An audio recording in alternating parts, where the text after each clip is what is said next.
Tom is not just a guitar player, he has proven time and time again that music can change the world, and he has changed my world, that's for sure. So let us celebrate this remarkable musician. Please welcome Mr. Tom Morello.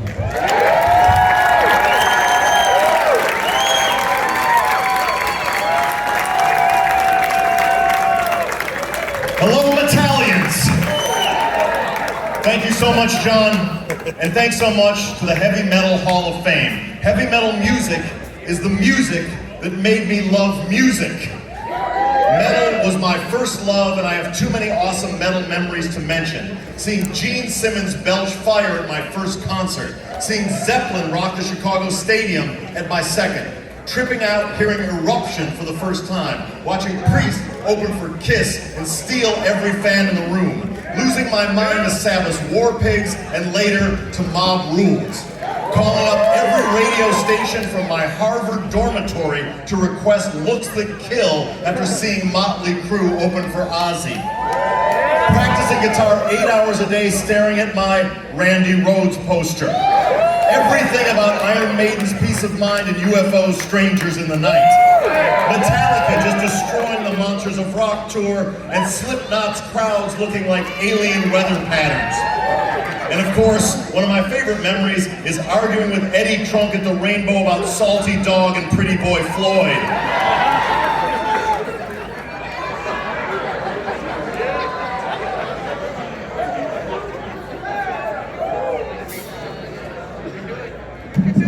That's how you know it might not be a union crew up here. All right. And finally, bringing my son to AC/DC at Power Trip this year and realizing they're still the best band ever.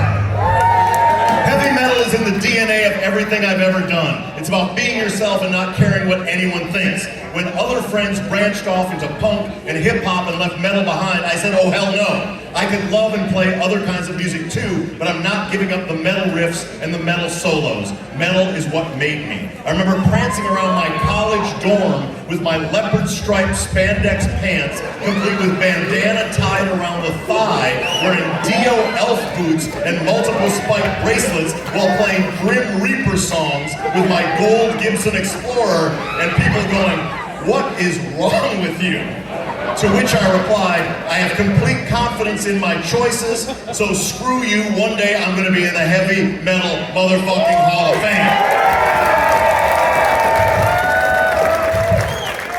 I'd like to thank my kids, my 100-year-old mom. No kick drum during the speech, please. Thank you very much. I'd like to thank my kids, my 100-year-old mom, and my very metal wife, Denise. When you find an Italian beauty who can air drum flawlessly to Spirit of Radio, put a ring on it, fellas. I'd like to thank all the metal and non-metal collaborators in my many bands and solo projects, and all my metal influences. One night, I met Rudolf Schenker of the Scorpions at a bar. He said, Rage Against the Machine. I hear the Scorpions influence in your music. To which I replied, you're absolutely right, just don't tell the other guys in the band. Let that be our secret. I work hard to get other metal artists into that other Hall of Fame, and I have like 17 programs on Sirius XM where I proudly fly the metal flag. Maiden! Metal was certainly present in Soundgarden and Audioslave. And a huge thanks to Chris Cornell for his talent and inspiration. What a pleasure it was to stand beside him on stage and in the studio. While Chris wrestled with demons, he managed to harness those demons and ride them like a motherfucking lightning-infused Marshall Strat chariot of mythical power to create some of the greatest rock and roll of all time. And while Chris was a friend and a bandmate from the first time I heard Loud Love, I never stopped being a fan of his.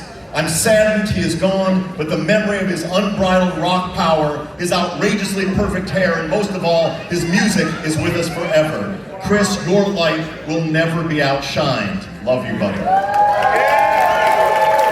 I will leave you with this, a very metal story about how Rage Against the Machine broke in the United States of America.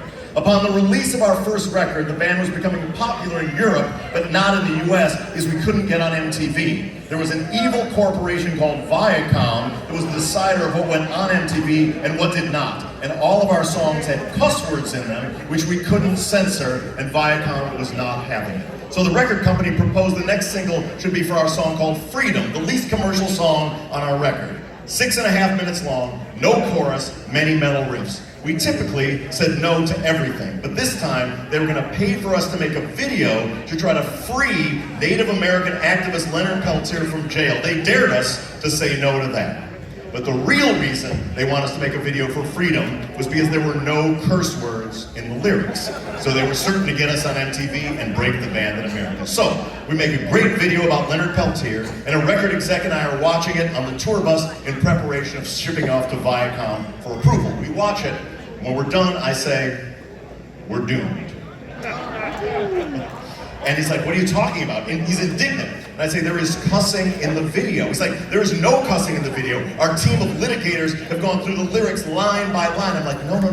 The cussing's not in the lyrics. Zach makes an extemporaneous remark when the big metal riff drops and exclaims, bring that shit in! The exec's face drops, and he says, we're doomed.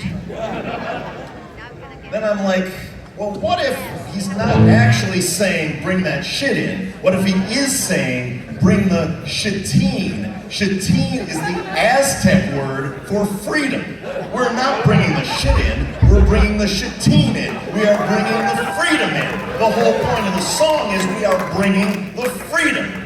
The exec and I look at each other. Now, is shitine really the Aztec word for freedom? As far as Viacom knows it is, because that shit, I mean that shitine, got on MTV, and 30 million records later, the rest is history, and here I am tonight blessed to be in the Heavy Metal Hall of Fame. So hallelujah.